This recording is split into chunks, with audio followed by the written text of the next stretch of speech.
तो बेटा आज हमने जो है ये शुरू करना है रिलेशनशिप्स बिटवीन इलास्टिक कांस्टेंट्स। तो इलास्टिक कांस्टेंट्स जो हैं ये हमारे पास चार होते हैं। तो मॉडुलस ऑफ इलास्टिसिटी का नाम आपने सुना हुआ है, वो हम स्ट्रेस स्ट्रेन में जो है वो यूज करते हैं, तो उसको ई से डिनोट करते हैं। उसके बाद शियर मॉडुलस जो है जिसको मॉडुलस ऑफ रिजिडिटी भी कहते हैं जी। तो ये भी आपने जो टॉर्शन के प्रॉब्लम्स किए थे उसमें सेमेस्टर 3 में मैकेनिक्स ऑफ मटेरियल्स में, तो वो ये उसको मॉडुलस ऑफ रिजिडिटी, तो ये भी आपने इस्तेमाल किया हुआ है।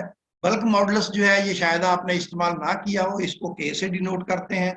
और पॉइजन रेशियो जो है ये हम ऑलरेडी इस जो चैप्टर है, जो हमारा मॉड्यूल आजकल चल रहा है स्ट्रेन ट्रांसफॉर्मेशन का, तो इसके स्टार्ट में जो है ये हम पढ़ चुके हैं। तो ये चार इलास्टिक कांस्टेंट्स हैं, तो हमने ये देखना है कि इनका आपस में जो है ये क्या रिलेशन है। तो इसके लिए ये सबसे पहले तो ये देख लें कि मॉडुलस ऑफ इलास्टिसिटी, तो ये बेसिकली जो है modulus of elasticity ratio of normal stress to normal strain is called modulus of elasticity. और इसको अगर हम इस तरह भी कह सकते हैं, stress required to produce unit strain is called modulus of elasticity. क्योंकि अगर फर्ज किया ये आपके पास पता है क्वेश्चन सिग्मा आपके पास होती sigma is equal to E into epsilon, उस इक्वेशन को रीअरेंज कर लें, ई को इस साइड पे ले जाएं तो ये सिग्मा ओवर ई एप्सिलॉन हो जाएगा। और अगर एप्सिलॉन 1 कर दें आप यहाँ पे, तो ई जो है ये सिग्मा के बराबर हो जाएगी। तो हम इसकी डेफिनेशन इस तरह भी कर सकते हैं, stress required to produce unit strain is called modulus of elasticity. तो मॉडुलस ऑफ इलास्टिसिटी बेसिकली जो है ये आपको पता है कि स्ट्रेस स्ट्रेन कर्व जो हम ड्रॉ करते हैं, स्ट्रेन जो है वो इंडिपेंडेंट होती है, इसको एक्स एक्सिस पे लेते हैं, और स्ट्रेस जो है वो डिपेंडेंट होती है, इसको वाई एक्सिस पे। तो ये जो है ये ई जो है सिग्मा ओवर ए, ये basically slope of the stress strain curve होती है। तो मॉडुलस ऑफ इलास्टिसिटी को आप ऐसे भी डिफाइन कर सकते हैं, slope of the stress strain curve is called modulus of elasticity. Similarly shear modulus या मॉडुलस ऑफ रिजिडिटी, तो ये जो है ये भी आपकी जिस तरह यहाँ पे modulus of elasticity normal stress by normal strain, तो मॉडुलस ऑफ रिजिडिटी होता है shear stress by shear strain. ठीक है, तो ये उसी तरह का सेम रिलेशन है। तो यहाँ पे सिर्फ जो है ये नॉर्मल स्ट्रेस की जगह पे शियर स्ट्रेन और नॉर्मल स्ट्रेन की जगह पे शियर स्ट्रेन को रिप्लेस कर दिया। इन दोनों की रेशो जो है इसको हम कहते हैं मॉडुलस ऑफ रिजिडिटी या शियर मॉडुलस। उसके बाद बल्क मॉडुलस है, तो ये बेसिकली जो है ये भी स्ट्रेस और स्ट्रेन के दरमियान रेशियो है, लेकिन ये volumetric stress divided by volumetric strain. क्योंकि अगर आपका कोई एलिमेंट जो है वो 3D में है, तो उसका वॉल्यूम अगर उस पर तमाम डायरेक्शंस में एक ही स्ट्रेस लग रही हो तो उसको वॉल्यूमेट्रिक स्ट्रेस कहते हैं। तो अब जाहिर है कि उसका वॉल्यूम चेंज होगा, तो वॉल्यूमेट्रिक स्ट्रेन आपको पता है उसी तरह होगी, change in volume divided by original volume, तो ये वॉल्यूमेट्रिक स्ट्रेन हो जाएगी।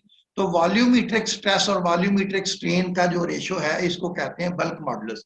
तो ये तीनों मॉडुलस जो है ये बेसिकली स्ट्रेस स्ट्रेन रिलेशनशिप है। मॉडुलस ऑफ इलास्टिसिटी जो है ये नॉर्मल स्ट्रेस और नॉर्मल स्ट्रेन की रेशियो है, और ये आपका जो है ये मॉडुलस ऑफ रिजिडिटी जो है ये शियर स्ट्रेस और शियर स्ट्रेन की रेशियो है, और ये आपका जो बल्क मॉडुलस है ये वॉल्यूमेट्रिक स्ट्रेस और वॉल्यूमेट्रिक स्ट्रेन की रेशियो है। तो ये V जो है इसमें वॉल्यूमेट्रिक के लिए लगाया हुआ है, तो सिग्मा V का मतलब ये है वॉल्यूमेट्रिक स्ट्रेस और एप्सिलॉन V का मतलब है वॉल्यूमेट्रिक स्ट्रेन। और चौथा इलास्टिक कांस्टेंट जो है ये हमारे पास पॉइसन रेशियो है, और पॉइसन रेशियो आपको पता है कि ये दो स्ट्रेन्स का जो है ये रिलेशन होता है। तो lateral strain divided by longitudinal strain, तो ये स्टार्ट में यहाँ पे हमने जो है ये रिलेशन जो है ये ड्राइव किए थे, तो वहां पे इसको डिस्कस कर लिया था कि पॉइसन रेशियो जो है जब भी आप किसी एक डायरेक्शन में स्ट्रेस अप्लाई करते हैं तो उस डायरेक्शन में तो स्ट्रेन प्रोड्यूस होती है, लेकिन पॉइसन रेशियो की वजह से बाकी दो डायरेक्शंस में भी स्ट्रेन जो है ये प्रोड्यूस होती है। तो इसीलिए ये जो आपका पॉइसन रेशियो है ये हमेशा epsilon neutral divided by epsilon lateral divided by epsilon longitudinal. तो ये पॉइसन रेशियो जो है ये नॉर्मली जो हमारे इंजीनियरिंग मटेरियल्स हैं ये 0.2 से लेके 0.35 तक वेरी करती है, लेकिन ये वैल्यू जो है ये ज़ाहिर मटेरियल जो है जो हम ऐसे मटेरियल जो हम अपने सिविल इंजीनियरिंग में कम इस्तेमाल करते हैं, लेकिन मटेरियल तो हैं, लेकिन ये इसकी कोई भी मटेरियल हो दुनिया में, ये आपकी पॉइजन रेशियो जो है ये 0.5 से हमेशा कम होगी, ये आपने याद रखना। ना ये 0.5 के बराबर हो सकती है, ना ये 0.5 से बड़ी हो सकती है, ठीक है, क्योंकि ये हमेशा 0.5 से कम होगी। क्योंकि अगर फर्ज किया ये 0.5 से ज्यादा हो रही है, तो इसका मतलब ये है कि आपकी लेटरल स्ट्रेन जो है वो ज्यादा हो रही, लॉन्गिट्यूडल स्ट्रेन कम हो रही है, तो वो आपकी लेटरल स्ट्रेन जो है वो लॉन्गिट्यूडल बन जाएगी और ये लेटरल स्ट्रेन हो जाएगी, ठीक है। तो इसीलिए ये हमेशा जो है ये 0.5 से हमेशा कम रहेगी पॉइजन रेशियो। तो अब ये जो है हम देखते हैं कि इनके दरमियान जो है ये रिलेशन कैसे स्टैब्लिश करना है कि ये चारों कांस्टेंट्स जो हैं इनका आपस में क्या रिलेशन है। यानी कि इसकी जरूरत इसलिए पड़ती है कि फर्ज किया हमें ये चार कांस्टेंट्स में से कोई दो कांस्टेंट्स की वैल्यू पता हो, तो हम दूसरे दोनों कांस्टेंट्स जो हैं वो टेबल पे बैठ के खुद कैलकुलेट कर सकते हैं, बजाय इसके कि उनको मेजर किया जाए। तो ये एक एलिमेंट जो है ये कंसिडर कर लें, 3D एलिमेंट है, क्यूब है, जिसकी डायमेंशन जो हैं ये इस डायरेक्शन में इसकी डायमेंशन जो है इसको x कह लें, इस डायरेक्शन में इसकी डायमेंशन जो है इसको y कह लें, इस डायरेक्शन में इसकी डायमेंशन जो है इसको z कह लें, ठीक है। तो ये जो है, और इसके ऊपर जो है ये जो x फेस है, इसके ऊपर जो स्ट्रेस लग रही है वो सिग्मा x है इन x डायरेक्शन, y फेस के ऊपर जो स्ट्रेस लग रही है वो सिग्मा y है, और z फेस के ऊपर जो स्ट्रेस लग रही है ये सिग्मा z है। तो ये तीनों स्ट्रेसेस जो हैं इसके ऊपर जो है ये लग रही हैं, ये इस एलिमेंट के ऊपर। तो अब सबसे पहले तो इसका ओरिजिनल वॉल्यूम जो है, ये ओरिजिनल वॉल्यूम कह लें, इनिशियल वॉल्यूम कह लें, जो भी इसको कह लें, वो होगा एक्स वाई जी। क्योंकि आपको पता है कि किसी भी 3D ऑब्जेक्ट का वॉल्यूम जो होता है width into depth into height, तो ये तीनों को मल्टीप्लाई कर देंगे तो ये इसका जो है ये इनिशियल वॉल्यूम आ जाएगा। ये वॉल्यूम उस वक्त है जबकि ये आपका एलिमेंट स्ट्रेस फ्री है, इसके ऊपर कोई स्ट्रेस जो है जब नहीं लग रही, तो ये आपका वॉल्यूम है। और उसके बाद जब आपने ये तीनों डायरेक्शंस में तीनों स्ट्रेसेस जो है ये इसके ऊपर अप्लाई करना शुरू कर दी, तो अब क्या होगा, इसकी तमाम लेंथ्स जो है ये चेंज हो जाएंगी।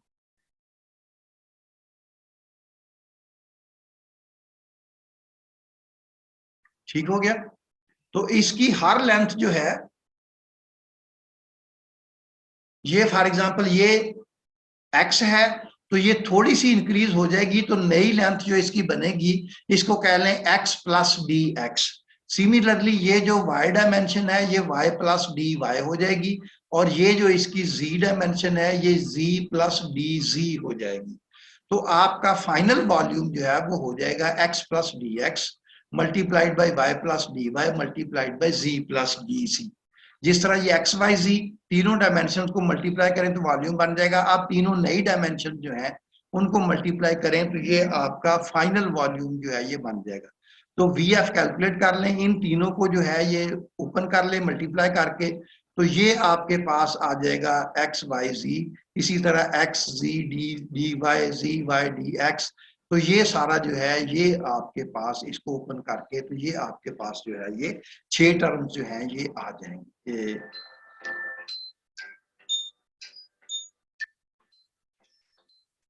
जी कासिम सुल्तान साहब। जी जी जी।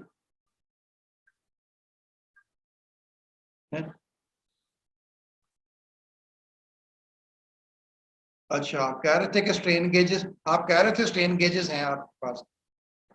चल चलो, अच्छा चलें ठीक है, ओके हाँ।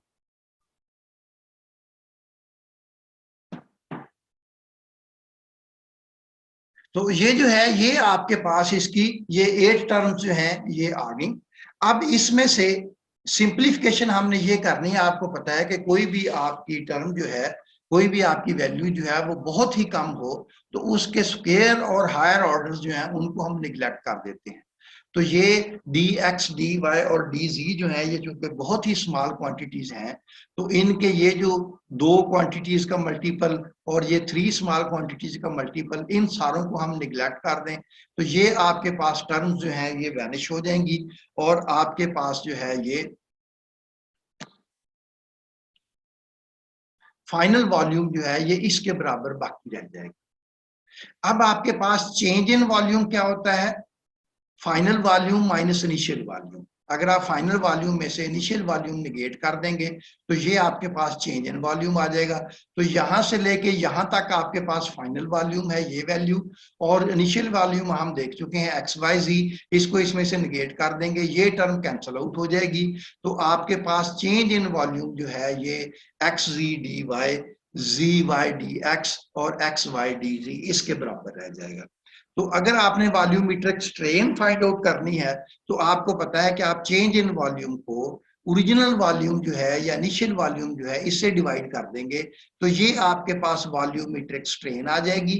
तो वॉल्यूमेट्रिक स्ट्रेन को आप एप्सिलॉन वी के साथ इसको मेंशन कर दें, और यहाँ पे ये तमाम तीनों टर्म जो हैं इसको ये वी आई चूंकि एक्स वाई जी के बराबर है तो इन तमाम टर्म्स को एक्स वाई जी से डिवाइड कर दें तो इधर आ जाएगा D Y over Y, D X over X और डी जी ओवर डी। तो अब आपको पता है कि ये डी वाई ओवर वाई क्या है? Change in length in Y direction divided by original length in Y direction, ठीक है। और ये डी एक्स ओवर एक्स जो है ये है change in length in X direction divided by original length in X direction, और ये है change in length in Z direction original length in Z direction. तो change in length divided by original length तो वो उस direction में strain होती है। तो इसलिए ये वैल्यू जो है ये डी एक्स ओवर एक्स ये एप्सिलॉन एक्स आ जाएगी strain in X direction, D Y over Y ये एप्सिलॉन वाई हो जाएगी, और डी जी ओवर जी ये एप्सिलॉन जी हो जाएगी। तो एप्सिलॉन वी जो है जो वॉल्यूमेट्रिक स्ट्रेन है वो बराबर आ जाएगी epsilon X plus epsilon Y plus epsilon Z. तो हम कह सकते हैं कि वॉल्यूम स्ट्रेन जो है वो तमाम एक्सियल स्ट्रेन्स का सम होती है।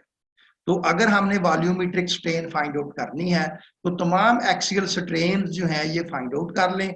उन तमाम एक्सियल स्ट्रेन जो हैं ये एप्सिलॉन एक्स जो है axial strain in X direction, ये axial strain in Y direction, axial strain in Z direction, इनको सम कर लें तो ये आपके पास जो है ये वॉल्यूम स्ट्रेन आ जाएगी। अब ये जो है ये ऑलरेडी हम जो है ये देख चुके हैं, ये मैं आपको दिखाता हूँ। ये जो है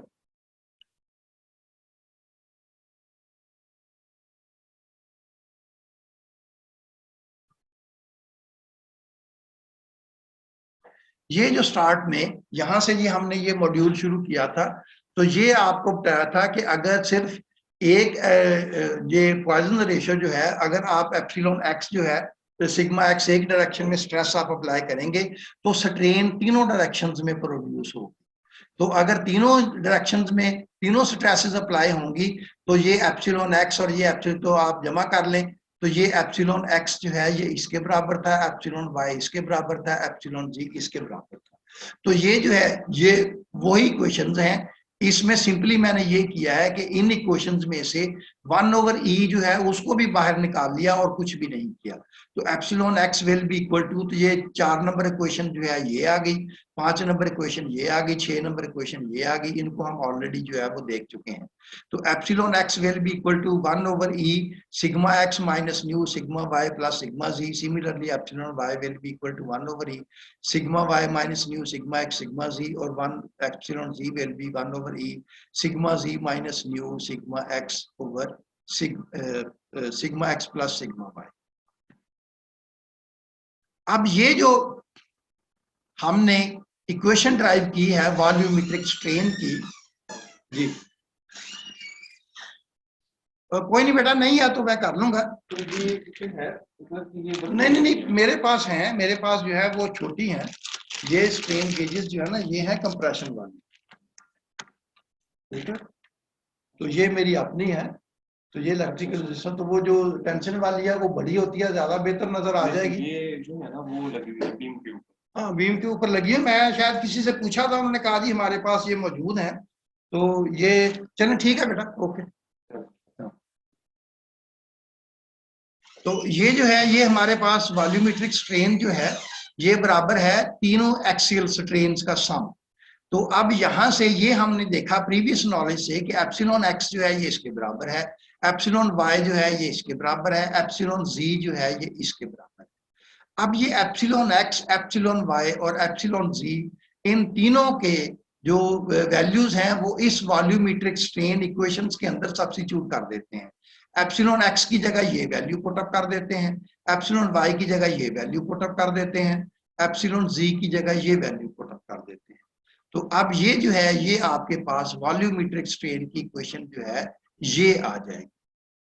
तो यहाँ अब हम जो है ये एक अजम्पशन करते हैं कि ये तीनों स्ट्रेन जो है, तीनों स्ट्रेसेस जो हैं sigma X, sigma Y, sigma Z, क्योंकि वॉल्यूमेट्रिक स्ट्रेन जो है ये हाइड्रोस्टैटिक स्ट्रेस स्टेट भी इसको कहते हैं। तो ये फॉर एग्जांपल अगर ये यही जो हमने क्यूब है इसको अगर हम पानी के अंदर डुबो दें तो पानी में चूंकि तमाम डायरेक्शंस के में से प्रेशर जो है वो इक्वल एक्ट करता है तो स्ट्रेसेस इक्वल डेवलप होंगी। तो ये हम एज्यूम कर लेते हैं कि ये जो हमारा एलिमेंट है ये हाइड्रोस्टैटिक स्ट्रेस स्टेट की पोजीशन में है। तो ये तमाम स्ट्रेसेस जो हैं X, stress in X direction, Y direction, Z direction, ये तीनों इक्वल हैं तो इसको सिग्मा के बराबर रख लें। तो ये जो है ये तमाम इक्वेशन जो है इसमें सिग्मा एक्स की जगह सिग्मा वाई, सिग्मा जी की जगह सिग्मा सिग्मा पुटअप कर दें तो एप्सिलॉन वी जो है 1/e sigma minus 2 nu sigma, इसी तरह 1/e sigma minus 2 nu sigma, 1/e sigma minus 2 nu sigma. तो ये तीनों फैक्टर्स एक ही हैं तो epsilon V will be equal to 3 sigma divided by e 1 minus 2 nu. तो ये जो है क्योंकि इसमें से सिग्मा जो है ये भी बाहर निकाल लिया तो ये 1 माइनस 2 न्यू रह जाएगा और ये तीनों फैक्टर्स जो है ये इकट्ठे हो गए तो ये आपके पास ये वैल्यू आ गई। इसको रीअरेंज कर लें, ई को इधर ले जाएं, एप्सिलॉन वी को इधर ले आए तो ये आपके पास E will be equal to 3 sigma over epsilon V 1 minus 2 nu. अब ये सिग्मा ओवर एप्सिलॉन वी ये क्या चीज है? सिग्मा जो है ये वॉल्यूमेट्रिक स्ट्रेस है क्योंकि हाइड्रोस्टैटिक स्ट्रेस स्टेट हमने अज्यूम कर ली है और एप्सिलॉन वी जो है ये वॉल्यूमेट्रिक स्ट्रेन है। तो volumetric stress over volumetric strain जो है ये बल्क मॉडुलस के बराबर होता है, ये हम पीछे देख चुके हैं, sigma V over epsilon V. तो ये सिग्मा वी है तो ये जो है ये इस इतने की जगह पे आप के पुटअप कर दें तो E is equal to 3K1 plus 1 minus 2 new.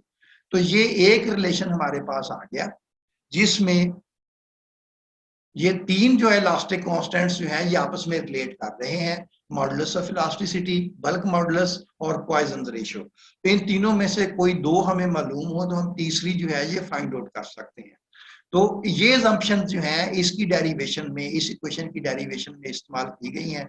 एक तो स्ट्रेसेस आर हाइड्रोस्टैटिक यानी कि तीनों डायरेक्शन में जो स्ट्रेस लग रही है वो इक्वल है और दूसरा मटेरियल जो है ये ऑर्थोट्रॉपिक है। ई एक्स, ई वाई और ई जी जो है इसको ई एज्यूम किया है। मैंने आपको बताया था कि कुछ मटेरियल जो है वो हेट्रोजीनियस होते हैं, उसमें डिफरेंट डायरेक्शन में मॉडुलस ऑफ इलास्टिसिटी की डायमेंशन वैल्यू जो है वो डिफरेंट होती है।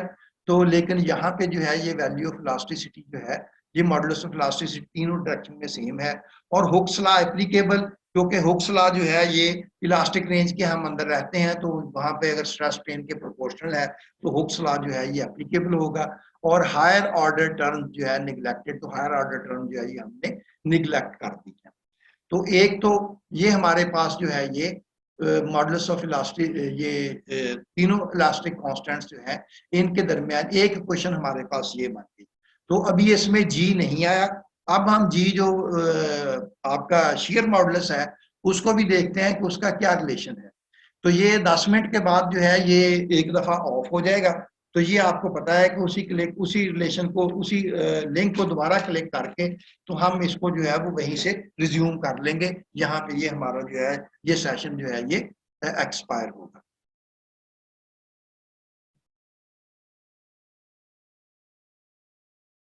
तो इसमें अभी तक 61 पार्टिसिपेंट्स हो गए हैं तो बाकियों को भी कहें जल्दी जल्दी ज्वाइन कर लें।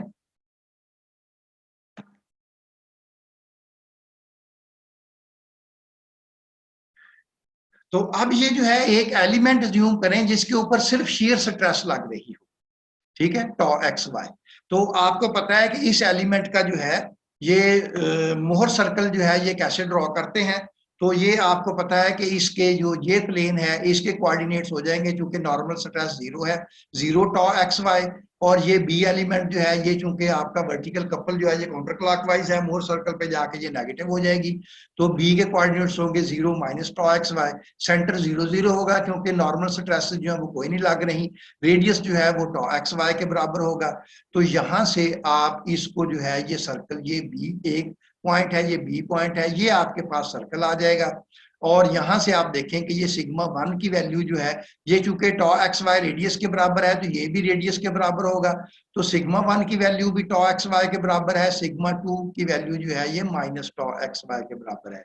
और थीटा पी जो है ये 2 थीटा, चूंकि ये आपकी बेसिक वो रेफरेंस प्लेन है तो यहां से ये 90 एंगल है, तो ये मोर सर्कल पे एंगल डबल होता तो थीटा पी जो है 45 और 135 जो है ये होगा।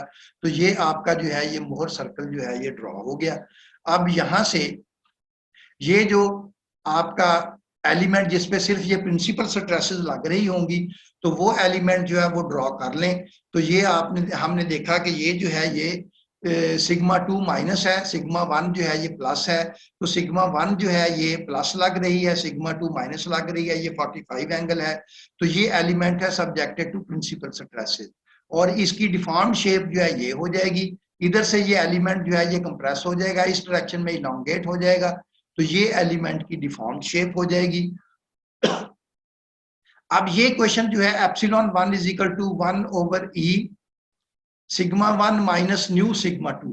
ये देखें, ये जो है ये हमारे पास जब तीनों डायरेक्शन में स्ट्रेसेस थी तो ये क्वेश्चन थी, इसमें अगर आप 1 पुट अप कर देंगे तो स्ट्रेसेस जो है वो भी 1 1 हो जाएंगी, लेकिन चूंकि इस पे 2 ही स्ट्रेसेस हैं, सिग्मा 3 जो है वो 0 है, तो ये एलिमेंट जो है ये क्वेश्चन हमारे पास इस तरह आ जाएगी, सिग्मा 2 0 पुट अप कर देंगे, सिग्मा 3 तो ये सिग्मा 1 सिग्मा 2, तो एप्सिलॉन 1 जो है जो आपकी प्रिंसिपल स्ट्रेन है तो ये 1 over E sigma 1 minus nu sigma 2, substituting value of sigma 1 और सिग्मा 2।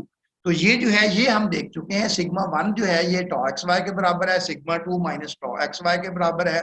ये वैल्यूज इसमें सब्स्टिट्यूट कर दें तो epsilon 1 will be equal to this and, और इसको अगर आप रीअरेंज कर लें तो टॉ एक्स वाई को भी बाहर निकाल लें तो tau X Y divided by E is equal to 1 plus nu, ये एप्सिलॉन 1 की वैल्यू आ गई।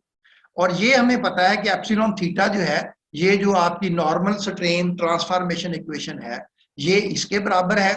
तो ओरिजिनल एलिमेंट जो है उसमें एप्सिलॉन एक्स और एप्सिलॉन वाई जो है वो 0 थे, क्योंकि ये जो आपका ओरिजिनल एलिमेंट है ये यहां से हमने शुरू किया था, इसमें सिग्मा एक्स और सिग्मा वाई चूंकि अप्लाई नहीं हो रहे, नॉर्मल स्ट्रेसेस 0 हैं, तो ओरिजिनल एलिमेंट में नॉर्मल स्ट्रेन्स जो हैं ये भी 0 होंगे।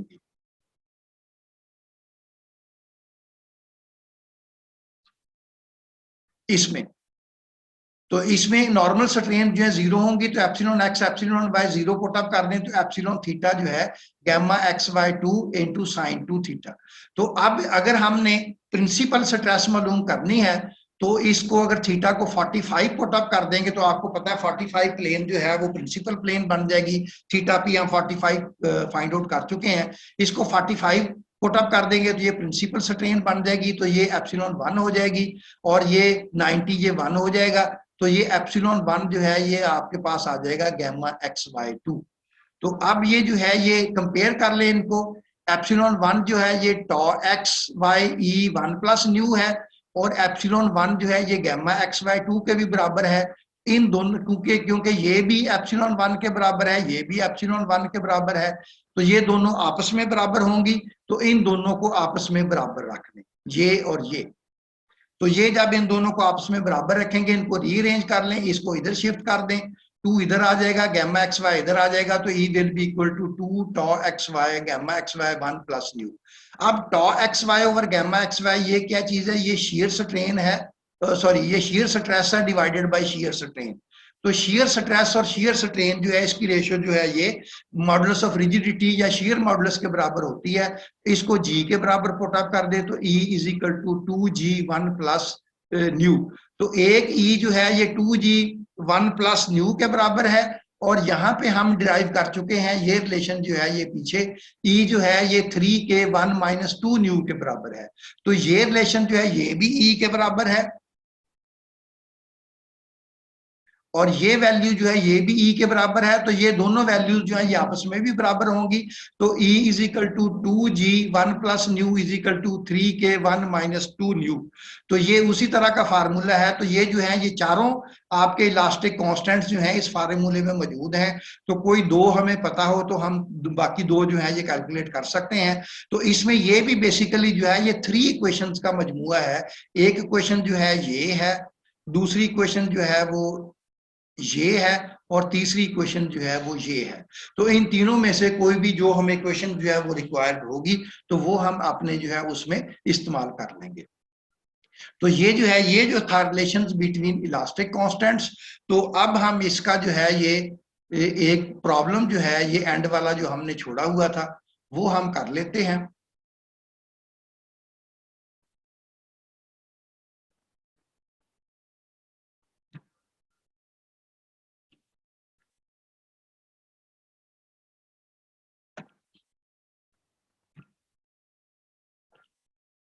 तो ये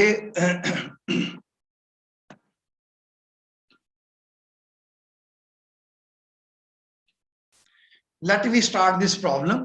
A rectangular block sustains stress in 3 directions at right angle to each other of P by 6 MPa tensile, P by 8 MPa compression, and P by 5 MPa tensile. If nu is equal to this and E is equal to this, determine the strains in each direction, volumetric strain, and the value of volume and torsion moduli. तो हमने जो है ये इसमें ये के bulk modulus मालूम करना है। ये टॉर्शन मॉडुलस जो है इसको टॉर्शन मॉडुलस भी कहते हैं, शेयर मॉडुलस भी कहते हैं, मॉडुलस ऑफ रिजिडिटी भी कहते हैं। तो ये भी हमने फाइंड आउट करनी है। और वॉल्यूमेट्रिक स्ट्रेन जो है एप्सिलॉन वी ये भी हमने फाइंड आउट करनी है। तो ये 1 मिनट रह गया तकरीबन इसको ऑफ होने में। तो जैसे वीडियो ऑफ होगी उसके बाद जो है वो 5 मिनट के बाद हम दोबारा जो है ये रिज्यूम कर लेंगे। तो यहाँ ये देख लें कि ये बेसिकली जो है ये इस टाइप के प्रॉब्लम जो है ये आपको असाइनमेंट्स में दिए जाते हैं कि कोई एक जो है वो उसकी वैल्यू जो है वो वेरिएबल रख दी जाती है और आपको कह दिया जाता है कि इसके अंदर अपना रजिस्ट्रेशन पुटअप कर लें या आप अपना जो है वो रोल नंबर पुटअप कर लें या कोई भी चीज, तो डाटा जो है ये डिफरेंट हो जाता है। तो चूंकि न्यूमेरिकल सॉल्व करने के लिए हमें जो है ये न्यूमेरिकल वैल्यू चाहिए होती है, तो इसलिए P की एक वैल्यू जो है यहाँ पे हम अज्यूम कर लेते हैं कि P is equal to 60 MPa। तो आप इस प्रॉब्लम को प्रैक्टिस के लिए 60 की बजाय कोई और वैल्यू जो है अज्यूम करके एक दफा आप खुद इसको घर पे ट्राई कर लेंगे तो आपकी प्रैक्टिस भी हो जाएगी। तो जब P को 60 अज्यूम कर लिया तो P by 6 10 MPa बन जाएगी, P by 8 7.5 MPa बन जाएगी, और सिग्मा Z P by 5 जो है ये 12 MPa बन जाएगी। और ये साथ दिया हुआ है कि कौन कौन सी स्ट्रेस जो है वो टेंसाइल है और कौन कौन सी स्ट्रेस जो है ये कंप्रेसिव है। तो इसलिए ये sigma X sigma Y sigma Z हमें पता चल गई, ये स्ट्रेसेस हमने लगा दी। सिग्मा एक्स टेंसाइल है 10 MPa, सिग्मा वाई कंप्रेसिव है 7.5 MPa, और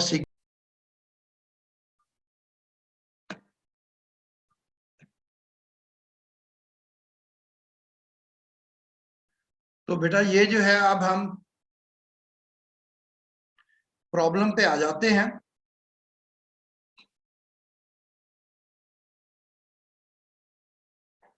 तो ये प्रॉब्लम जो है ये हमने शुरू किया था और ये P की वैल्यू जो है ये हमने अज्यूम कर ली थी 60। उसकी बेसिस पे हमने स्ट्रेसेस जो है ये कैलकुलेट कर ली, sigma X sigma Y sigma Z, और न्यू और ई की वैल्यू जो है ये हमें डाटे में दी हुई है, ये पॉइजन रेशियो है और ये मॉडुलस ऑफ इलास्टिसिटी है। अब ये जो है ये क्वेश्चन जो है ये ऑलरेडी हम ये क्वेश्चन ये यहाँ पे भी लिखी हुई है और ये क्वेश्चन जो है ये हमें ऑलरेडी पता है। तो इनमें सिग्मा एक्स सिग्मा वाई और सिग्मा जी और न्यू की वैल्यू आप पुट अप करते जाएं तो एप्सिलॉन एक्स जो है ये आपके पास इसके बराबर आ जाएगा। इस क्वेश्चन में आप वैल्यू सब्स्टिट्यूट करेंगे तो एप्सिलॉन वाई की वैल्यू ये आ जाएगी और एप्सिलॉन जी की वैल्यू जो है वो ये आ जाएगी। ये चूंकि सिग्मा एक्स टेंसाइल था तो एप्सिलॉन एक्स जो है ये टेंसाइल होगी, सिग्मा वाई कंप्रेशन था तो ये कंप्रेसिव होगी।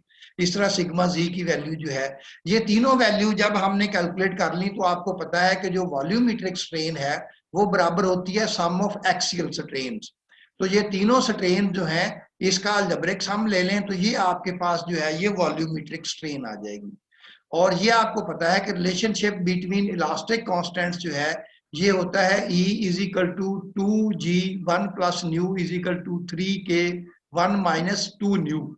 तो E की वैल्यू जो है ये अगर इन दोनों इक्वेशंस को आप यूज कर लें इस पार्ट को इक्वेशन के, तो E is equal to 2G1 plus 2 nu, G की वैल्यू जो है ये इसको रीअरेंज कर लें E ओवर 2 1 प्लस 2 न्यू, इसमें वैल्यूज पुट अप कर दें, आपको E की वैल्यू पता है, न्यू की वैल्यू पता है, तो यहां से आपके पास जो है ये G की वैल्यू आ गई।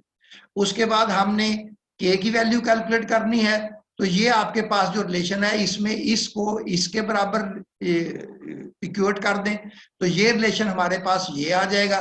तो K जो है इधर शिफ्ट कर दें, इसमें ये वैल्यूज पुट अप कर दें, तो ये आपके पास जो है ये K की वैल्यू आ जाएगी। तो इस तरह जो है ये उसने कहा था, पहले तो उसने कहा है कि वॉल्यूमेट्रिक स्ट्रेन जो है ये फाइंड आउट करें, वॉल्यूमेट्रिक स्ट्रेन हमने फाइंड आउट कर ली। फिर उसने कहा है कि ये आप शेयर मॉडुलस और बल्क मॉडुलस की वैल्यूज कैलकुलेट करें, तो ये हमने शेयर मॉडुलस और बल्क मॉडुलस की वैल्यूज कैलकुलेट कर ली।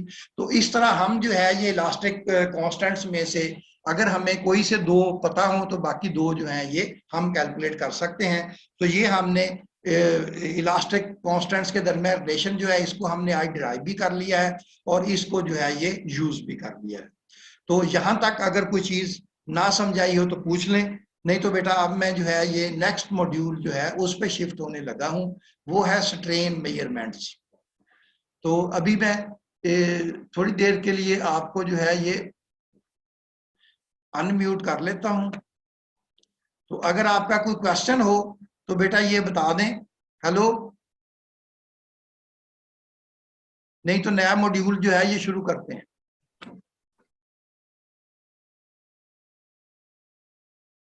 जी बेटा कोई क्वेश्चन आपका है?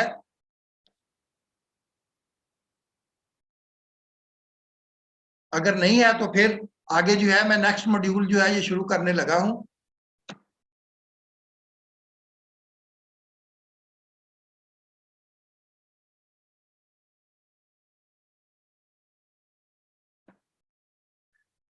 तो ये नेक्स्ट मॉड्यूल जो है ये हमारे पास है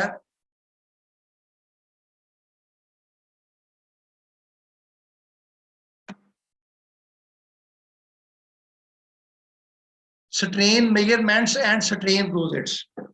तो ये आप जानते हैं कि स्ट्रेन स्ट्रेस जो है ये फिजिकल क्वांटिटी नहीं है, स्ट्रेस जो है ये बॉडी के अंदर डेवलप होती है।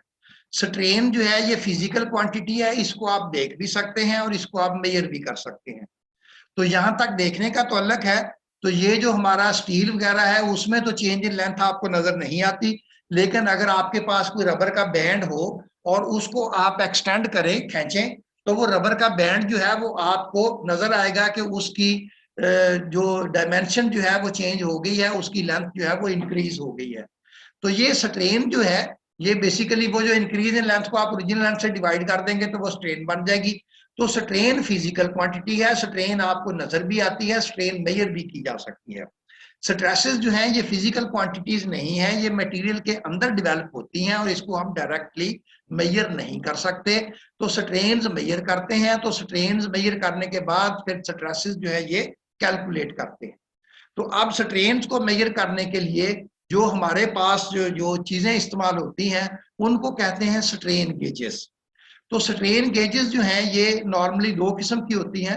मैकेनिकल स्ट्रेन गेजेस हैं, तो मैकेनिकल स्ट्रेन गेजेस जो हैं ये एक्सटेंशन जो आपके पास डायल गेजेस या एक्सटेंसोमीटर होते हैं, तो ये आपने मैकेनिक्स ऑफ मटेरियल में जो स्टील टेंसाइल टेस्ट जो है वो आपने किया होगा, स्टील को आपने खींच के एक्सटेंड करके जो है उसको आपने ब्रेक किया था, तो वहां पे डायल गेज जो है वो लगा के उसकी एक्सटेंशन जो है वो मेजर करते हैं। या अगर आपकी डिजिटल मशीन है तो वो डायरेक्ट ही आपको एक्सटेंशन जो है वो देती रहती है, बहरहाल what ever is the arrangement, तो आपके पास एक्सटेंशन जो है वो आ जाती है। तो अगर उस एक्सटेंशन को आप ओरिजिनल लेंथ से डिवाइड कर दें तो ये आपके पास जो है ये स्ट्रेन होती है, और ये स्ट्रेन आप मेजर भी कर सकते हैं। और ये स्ट्रेन जो है यहाँ से इसको मैकेनिकल स्ट्रेन गेज कहते हैं, जो इस स्ट्रेन को जो है ये मेजर करता है। और उसके बाद इलेक्ट्रिकल रेजिस्टेंस स्ट्रेन गेजेस, तो ये स्ट्रेन गेजेस जो हैं ये आजकल बहुत ज्यादा पॉपुलर हैं। तो तो ये बेसिकली जो है ये स्ट्रेन गेजेस जो है ये इस तरह का होता है। तो ये मैं आपको दिखाने की कोशिश करता हूं, एक स्ट्रेन गेज जो है, ये देखें जरा।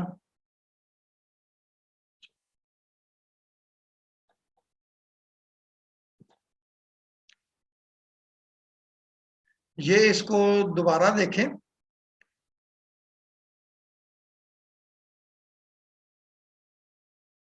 तो ये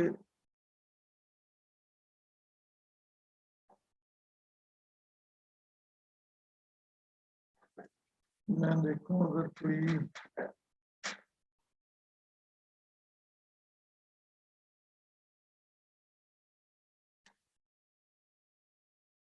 ज्यादा बेहतर जो है ये नजर आ सके। Let me try.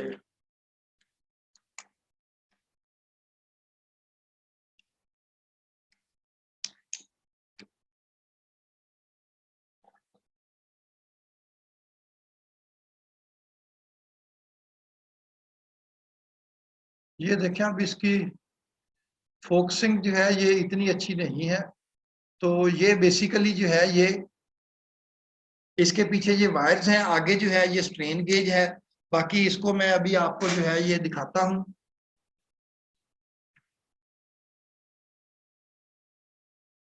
तो ये स्ट्रेन गेज जो है ये इस तरह का होता है। ये जो है ये इसकी पेपर बैकग्राउंड है।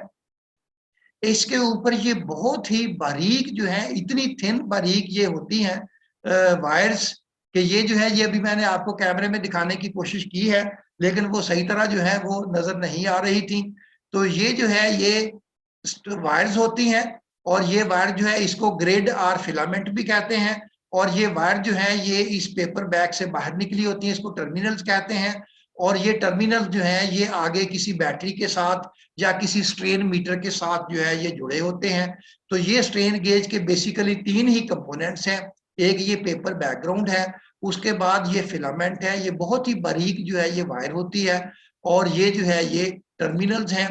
तो ये ग्रिड और टर्मिनल और ये पेपर बैग जो है ये एक स्ट्रेन गेज है।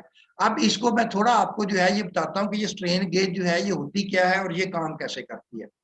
तो ये एक लॉर्ड कैल्वन था 1856 में। उसने एक डिस्कवरी की, एक चीज दरियाफ्त की।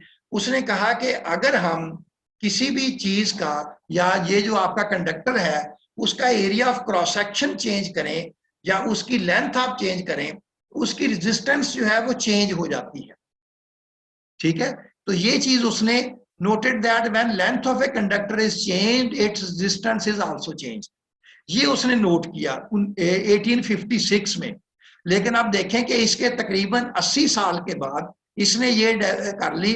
तो ये यूएस डिपार्टमेंट ऑफ डिफेंस जो है उन्होंने तकरीबन उसके 80 साल बाद 1933 में इस प्रिंसिपल को इस्तेमाल करके तो ये सरफेस स्ट्रेन मेजर करने के लिए इसको इस्तेमाल किया और स्ट्रेन गेज जो है ये बनाई।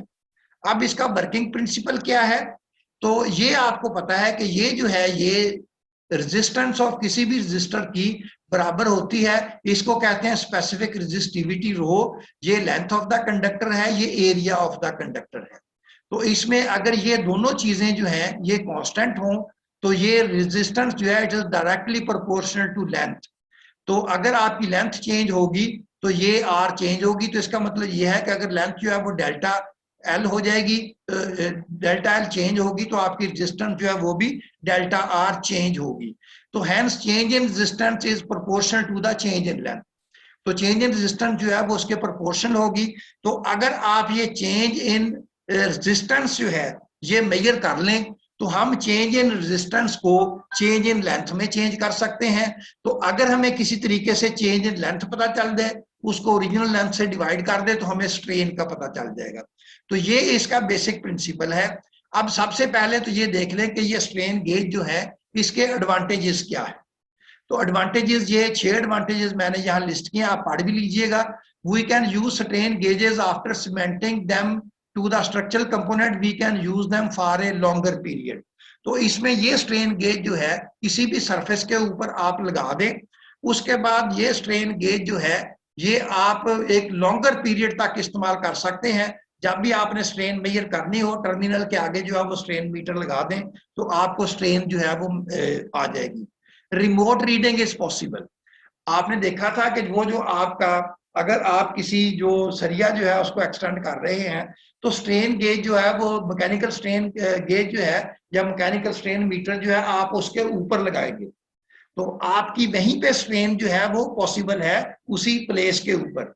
लेकिन ये है कि ये रिमोट सेंसिंग इसमें पॉसिबल है। फॉर एग्जांपल ये जो हमारी छत के ऊपर जो है वो पैनल्स लगे हुए हैं, अगर हम वहां पे स्ट्रेन मेजर करना चाहते हैं जो सोलर पैनल्स हैं, तो सोलर पैनल के ऊपर जो है कि टेम्परेचर के साथ उनकी लेंथ जो है वो क्या फर्क पड़ता है, उसके ऊपर स्ट्रेन गेज फिक्स कर दें और वहां से जो लीड है उसकी जो टर्मिनल है वो लीड जो है वायर आप एक्सटेंड करके अपने ऑफिस में ले आए। तो अब आप अपने ऑफिस में बैठ के जो है वो मेजर कर सकते हैं, आपको हर दफा जो है वो रूफ के ऊपर जाने की जरूरत नहीं है। तो इसको कहते हैं कि रिमोट रीडिंग। तो स्ट्रेन गेजेस से आप किसी भी दूसरी जगह, दूर की जगह पे रीडिंग जो है ये ले सकते हैं, क्योंकि आप वायर जो है वो कितनी दूर मर्जी ले जाए, वहां बैठ के आप मेजरमेंट कर सकते हैं। The strain meter can be use to measure the strain at 20 to 30 different places. तो ये जो बेसिकली स्ट्रेन मीटर्स होता है उसमें जो है ये जो 20 या 30 स्लॉट्स बनी होती हैं, तो हर स्लॉट के अंदर आप एक स्ट्रेन गेज की वायर जो है टर्मिनल जो है उसके अंदर लगा दें तो एक स्ट्रेन मीटर जो है ये आपको 20 से 30 जगह पे स्ट्रेन जो है ये दे सकता है। तो आपने कभी ये जो एरोप्लेन होता है उसका अगर आपने कॉकपिट जो है कभी उसका वीडियो छोटी मोटी यूट्यूब पे पड़ी देखें तो पायलट के सामने जो है वो इतने ज्यादा मीटर्स लगे होते हैं, तो वो सारे जो है वो उसने विंग्स पे इधर उधर जो है वो स्ट्रेन गेजेस लगाई होती हैं और वो सारी रीडिंग्स जो है वो उसके पास आ रही होती हैं। तो वो स्ट्रेन मीटर जो है ये एक से ज्यादा रीडिंग्स जो है वहां पे आप उसको मेजर कर सकते हैं। It can measure static and dynamic strain, यानी कि अगर तो वो चीज जो है वो स्टैटिक है तो वो स्ट्रेन भी मेजर कर सकते हैं, अगर उस चीज के ऊपर जो है कोई इम्पैक्ट आता है या वो चीज खुद मूव कर रही है तो आप डायनामिक स्ट्रेन जो है वो भी मेजर कर सकते हैं। Strain can be measured in any required direction. तो जिस डायरेक्शन में स्ट्रेन आपको रिक्वायर्ड होगी आप उस डायरेक्शन में जो है वो स्ट्रेन गेज का एक्सेस उसके पैरेलल रख दें। अगर आपको एक्स डायरेक्शन में स्ट्रेन चाहिए तो स्ट्रेन गेज का अपना एक्सेस जो है वो एक्स एक्सेस के पैरेलल रख दें, अगर आपको वाई एक्सेस में स्ट्रेन चाहिए तो वाई एक्सेस के पैरेलल रख दें।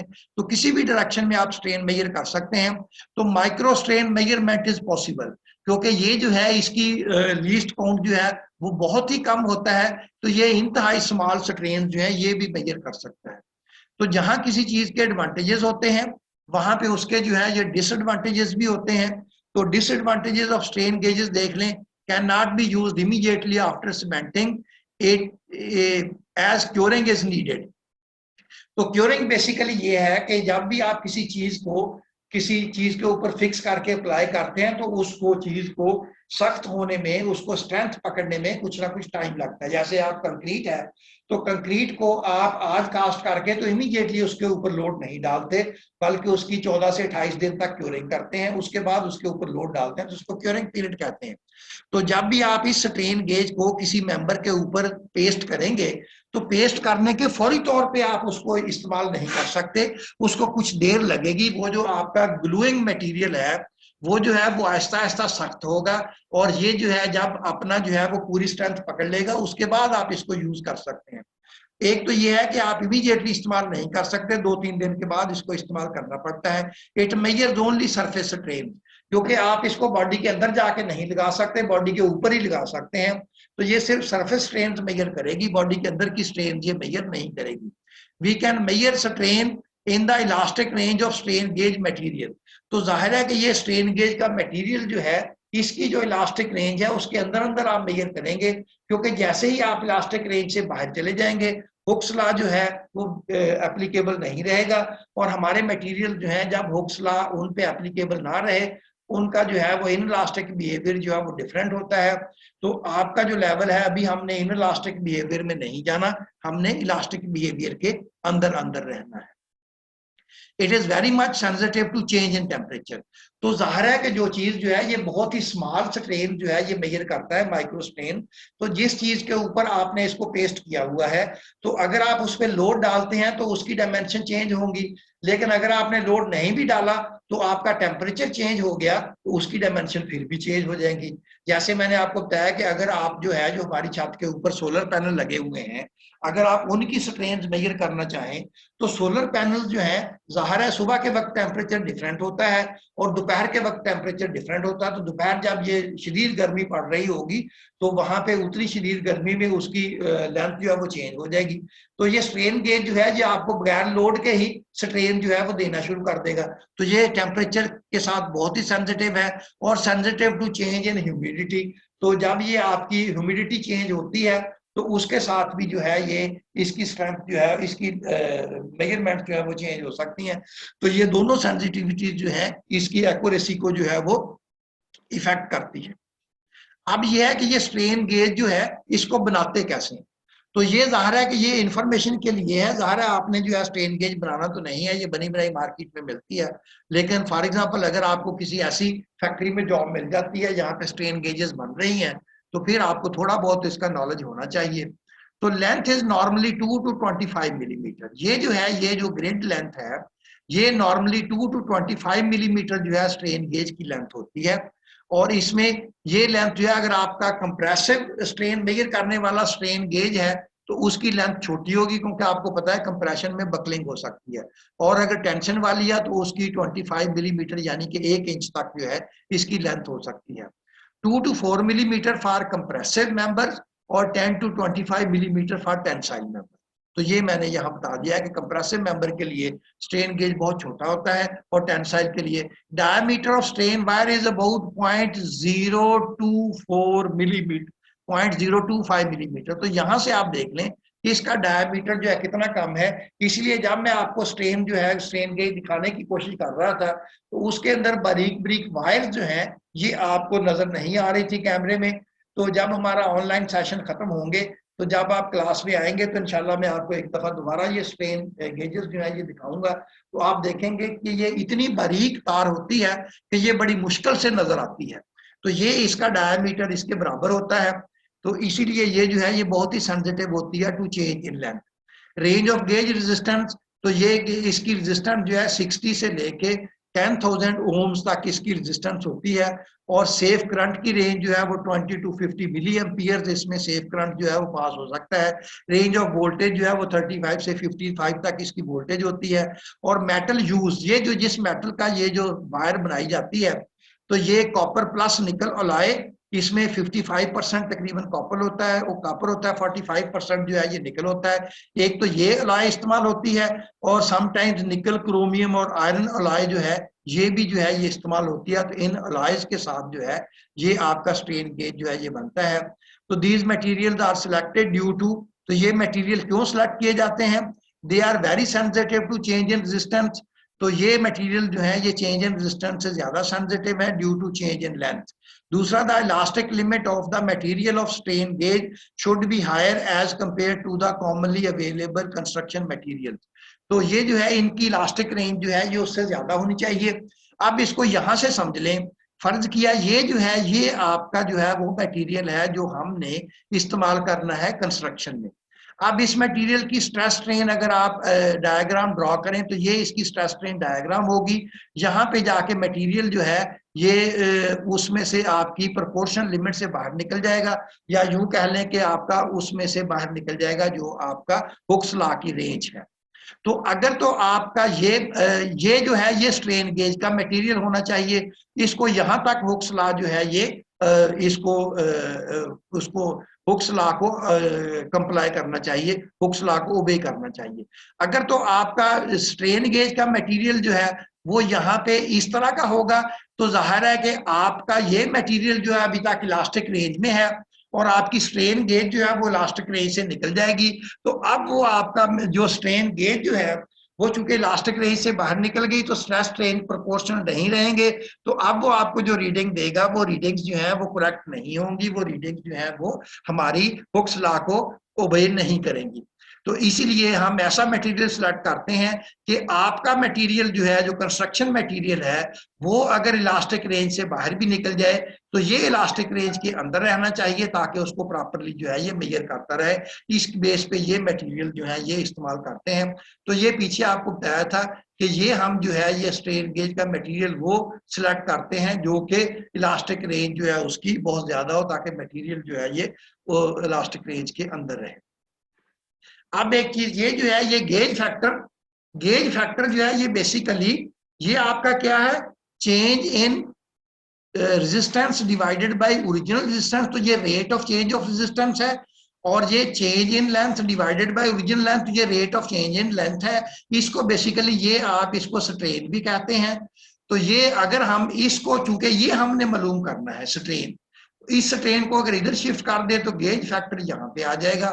तो ये आपकी स्ट्रेन जो है इसको एप्सिलॉन के बराबर रख लें तो आपकी strain will be equal to rate of change of resistance divided by gauge factor. तो ये गेज फैक्टर जो है ये आपका मैन्युफैक्चरर जो है ये सप्लाई करता है। जब भी आप ये स्ट्रेन गेज मार्केट से परचेज करेंगे तो इसके साथ, जैसे आपने देखा होगा कि आप जो है ये मार्केट से कोई भी मेडिसिन लेते हैं, तो जब आप मेडिसिन की डिब्बिया खोलते हैं तो उसके अंदर जो है ये आपकी वो टैबलेट्स होती हैं, और साथ एक लीफलेट होता है। उस लीफलेट के ऊपर जो है वो लिखा होता है कि ये जो है ये दवाई क्या चीज है, ये क्या करती है, इसके इफेक्ट्स क्या है। तो ये सारी चीज जो है ये उसमें लिखी होती है।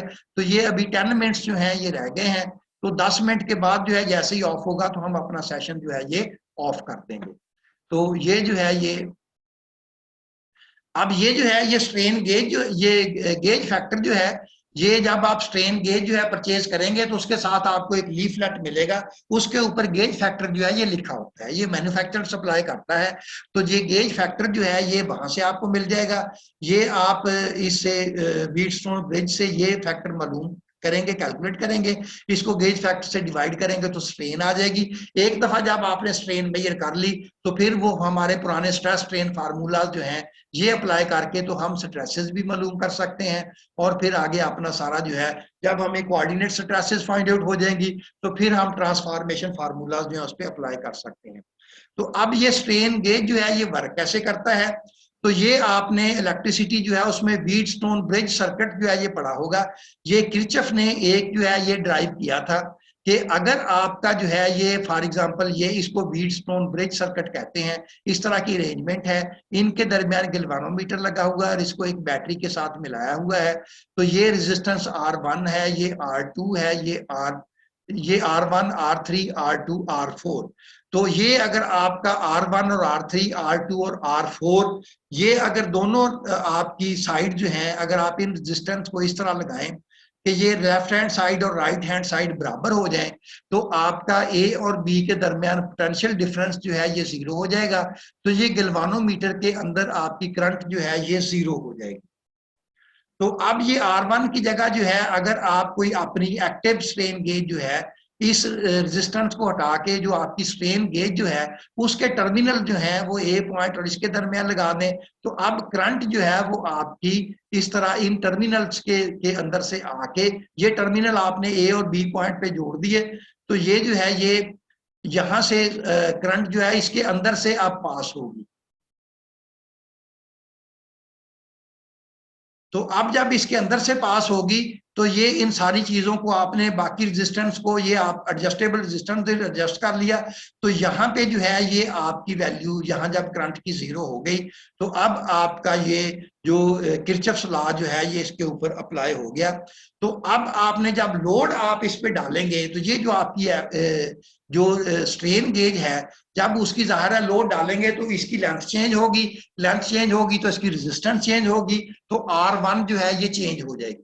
जब R1 चेंज होगी तो आपकी ये वैल्यू जो है ये left hand side right hand side के बराबर नहीं रहेगी। जब ये बराबर नहीं रहेगी तो ये G जो है ये इसके अंदर से करंट फ्लो करना शुरू कर देगी, क्योंकि A और B का पोटेंशियल डिफरेंस जो है वो चेंज हो जाएगा। तो जैसे ही करंट फ्लो करना शुरू करे तो अब आप इस डायरेक्शन में से ये R2 रेजिस्टेंस जो है उसको चेंज करना शुरू कर दें। तो जब आप इसको चेंज करना शुरू करेंगे तो जैसे ही जब ये left hand side right hand side के बराबर होगी तो ये करंट फिर 0 हो जाएगी। तो अब चूंकि ये आपने ये रेजिस्टेंस जो है ये लोड की वजह से चेंज हुई थी, अब इसको आपने चेंज किया है, तो ये आपको जो आपका मीटर जो है वो बता रहा होगा कि ये R2 आपने कितना चेंज किया है। तो जितना आपने R2 चेंज किया है, क्योंकि जब ये करंट जीरो हो जाएगी तो ये रेशो फिर बराबर हो जाएगी, तो वो आप डेल्टा R जो है यहां से आप नोट कर लें, change in resistance. Delta R को ओरिजिनल रेजिस्टेंस जो इसकी थी उससे डिवाइड कर दें, तो ये आपके पास rate of change of resistance आ जाएगा। इसको आप गेज फैक्टर से डिवाइड कर दें, तो गेज फैक्टर जो आपको सप्लाई किया मैन्युफैक्चर, इसको डिवाइड कर देंगे तो ये आपके पास स्ट्रेन आ जाएगी। तो इस तरह हम इससे स्ट्रेन जो है ये मेजर कर सकते हैं। जब एक दफा स्ट्रेन मेजर हो जाए तो बाकी फिर ये फार्मूला आपको पता है कि ये हम अप्लाई जो है ये कर सकते हैं। तो अब इसमें आपको बताया था कि ये जो स्ट्रेन गेजेस जो हैं ये टेम्परेचर इफेक्ट जो है इन पे इफेक्ट करता है। तो अब इसको टेम्परेचर इफेक्ट्स जो है इसको आपने नलिफाई कैसे करना है, ठीक है। तो ये जैसे ही आप जो है ये फॉर एग्जांपल ये आपने स्ट्रेन गेज जो है ये कहीं लगाई हुई है, जैसे मैंने आपको पैनल की मिसाल दी, वहां पे स्ट्रेन गेज फिक्स है, तो सुबह के टाइम जो है वो वहां पे स्ट्रेन डिफरेंट होगी, तो दोपहर को जो खुद भी खुद स्ट्रेन देना शुरू कर देगा। अगर आपने किसी मटेरियल जो है किसी स्ट्रक्चर को लोड नहीं भी किया तो स्ट्रेन आनी शुरू हो जाएगी। अब ये जो टेम्परेचर की वजह से स्ट्रेन चेंज होती है, तो इसको आप कंपेंसेट कैसे कर सकते हैं? तो इसको हम कहते हैं, एक उसको डमिंग एज कहते हैं, कि डमिंग एज जो है वो हम उसके ऊपर जो है ये अप्लाई करते हैं। तो फर्ज किया ये जो एक्टिव स्ट्रेन गेज है ये यहाँ पे फर्ज किया, यहाँ पे एक आपके पास बीम है, इसके ऊपर आपने एक्टिव स्ट्रेन गेज लगा दी। अब ये बीम यहाँ पे पड़ी हुई है, तो यहाँ पे उसी के साथ जो है इसी मटेरियल का एक क्यूब कास्ट कर ले और वो क्यूब जो है वो भी यहाँ पे रख दे, और ये जो आपकी डमी गेज जो है वो क्यूब के ऊपर लगा। अब जाहिर है कि इन दोनों का ये स्ट्रक्चरल मेंबर है, ये आपके पास जो है ये लेबोरेटरी सैंपल है, तो एक ही जगह पे रखे हुए हैं, तो टेम्परेचर जितना इस मेंबर को इफेक्ट करेगा वही इतना सैंपल को जो है ये भी इफेक्ट करेगा। तो ये जो है अगर आपका एक्टिव स्ट्रेन गेज जो स्ट्रक्चर पे लगा इधर लगा दें, तो ये आपका जो सैंपल पे डमी गेज है उसको आप यहाँ पे R2 की जगह पे लगा दें, तो जाहिर है कि मटेरियल दोनों का सेम है, तो टेम्परेचर की वजह से इनका चूंकि आपका जो है थर्मल कोएफिशिएंट दोनों का सेम मटेरियल की वजह से सेम होगा, तो इनमें चेंज इन लेंथ दोनों में सेम होगी, तो दोनों में चेंज इन रेजिस्टेंस जो है वो भी सेम होगी। तो ये डमी गेज जो है जब आप R1 चेंज होगा तो ये डमी गेज जो है ये R2 को भी उसी वैल्यू के बराबर चेंज कर देगा। तो आपने ये ख्याल रखना है कि ये मटेरियल जो है जिस मटेरियल से ये बीम बनी है उसी मटेरियल से ये आपका क्यूब बनना चाहिए, और जो स्ट्रेन गेज आपने इसके ऊपर लगाया हुआ है मेंबर के ऊपर, वही स्ट्रेन गेज आपने इसके ऊपर लगाना है जो आपका सैंपल है। तो स्ट्रेन गेजेस भी सेम है, मटेरियल भी सेम है, तो जितना R1 चेंज होगा उतना ही R2 चेंज हो जाएगा, तो ये रेशो चेंज नहीं होगी, तो आपका ये जो है ये इसमें से करंट फ्लो नहीं करेगी, तो आपका ये जो चेंज इन टेम्परेचर चेंज जो है एक्टिव गेज की जो चेंज इन टेम्परेचर है डमी गेज उसको जो है ये नलिफाई कर देगा। तो ऐसे हम टेम्परेचर स्ट्रेसेस जो है जो टेम्परेचर इफेक्ट्स जो है उनको नलिफाई जो है ये कर लेते हैं। तो ये टेम्परेचर इफेक्ट है, ये यहाँ से देख लीजिएगा, और ये डमी गेज जो है ये कंपेंसेशन ये लगा के इसको हम जो है ये चेंज कर लेते हैं डमी गेज लगा। तो अब ये चेंजेस जो हैं ये यहाँ तक आज हम कर लेते हैं, ये इसकी इक्वेशन डेरिवेशन क्योंकि 3 मिनट रहते हैं। तो सीमेंटिंग ऑफ स्ट्रेन गेज को सीमेंट कैसे करना है? जाहिर है कि स्ट्रेन गेज आप किसी में जो आपका स्ट्रक्चरल मेंबर है उसके ऊपर पेस्ट करेंगे, फिर उसको टाइम देंगे ताकि वो अपनी स्ट्रेंथ और वो गेन कर ले, तो वो अच्छी तरह उसके साथ फिक्स हो जाए, उसके बाद इसको आप यूज करेंगे। तो सबसे पहले आपने क्या करना है, clean the surface from oil grease और डस्ट। जिस मेंबर के ऊपर आपने लगाना है उसके ऊपर जो है उसको अच्छी तरह साफ करें, फिर उसके ऊपर जो है ये सैंड पेपर जिसको आप रेगमार भी कहते हैं उसको लगा के अच्छी तरह उसको साफ कर लें, ताकि उसके ऊपर कोई ऑयल कोई ग्रीस और कोई डस्ट जो है ये बाकी ना रहे। और clean back surface of strain gauge, ये आपने जिस सरफेस पे लगाना है उसको क्लीन कर लिया, और जो आपका स्ट्रेन गेज है उसकी बैक जो है वो भी अच्छी तरह साफ कर ले ताकि उसके ऊपर भी कोई डस्ट ना हो, उसके ऊपर भी कोई आपका जो है ये ऑयल वगैरह ना लगा हो। Make the surface rough using sand paper. तो ये आपने देखा होगा कि रफ सरफेस जो है जैसे आपने ये ट्यूब्स को कभी पंक्चर लगाया हो तो वो उसको रगड़ के थोड़ा सा रफ कर लेते हैं, तो रफ सरफेस जो है उसकी बाइंडिंग, उसकी स्टिकिंग जो है ये बेहतर होती है। तो make the surface rough using sand paper, तो सैंड पेपर से आप उसको जो है अच्छी तरह रफ बना लें। Apply cementing material on the structural member, तो जो स्ट्रक्चरल मेंबर है उसके ऊपर जो है ग्लू वगैरह जो भी ये स्ट्रेन गेजेस जो है वो रिकमेंडेड ग्लूज होते हैं, तो उसके ऊपर ग्लू लगा लें। जिस तरह वो मैंने आपको बताया कि टायर ट्यूब वाले वो एक सोल्यूशन सा जो है वो इस्तेमाल करते हैं, उस टाइप का कुछ सोल्यूशन होगा, वो आप उस सरफेस के ऊपर जो है ये केयरफुली जो है उसके ऊपर लगा दें। तो सीमेंटिंग मटेरियल स्ट्रक्चर मेंबर के लगा दें। Paste strain gauge carefully in proper direction, तो ये आपने ख्याल रखना है कि उसका डायरेक्शन जो है वो प्रॉपर हो, क्योंकि जैसे ही उसकी डायरेक्शन जो है वो चेंज होगी, क्योंकि स्ट्रेन गेज ने अपने एक्सेस के अलोंग आपको जो है वो मेजरमेंट देनी है, तो जो इसका एक्सेस होगा उसी के डायरेक्शन में आएगी। तो डायरेक्शन पहले फिक्स करके उसके ऊपर फिर आप स्ट्रेन गेज लगाएं by pressing the strain gauge using finger from one and. तो स्ट्रेन गेज लगा के आप ऐसे करें कि उसको एक साइड से फिंगर रख के उसको स्लाइड करके दूसरी साइड पे ले जाएं और दबाते जाएं, ताकि उसके अंदर से जो एक्स्ट्रा मटेरियल जो है वो भी सरप्लस मटेरियल वो भी निकल जाए। After few quotes of water proofing material, तो इसके ऊपर जब आपने स्ट्रेन गेज लगा दिया उसके ऊपर फिर water proofing material strain gauge के ऊपर लगा दें, ताकि वाटर जो है उसको इफेक्ट ना करे। Give sufficient time for curing, तो 1-2 दिन आप इसको रहने दें ताकि ये अच्छी तरह फिक्स हो जाए, प्रॉपर हो जाए, अपनी स्ट्रेंथ पकड़ ले। इसके बाद फिर आपने यूज करना है, तो इस स्ट्रेन गेज को फिर व्हीटस्टोन ब्रिज के इसके टर्मिनल्स के साथ कनेक्ट कर दें।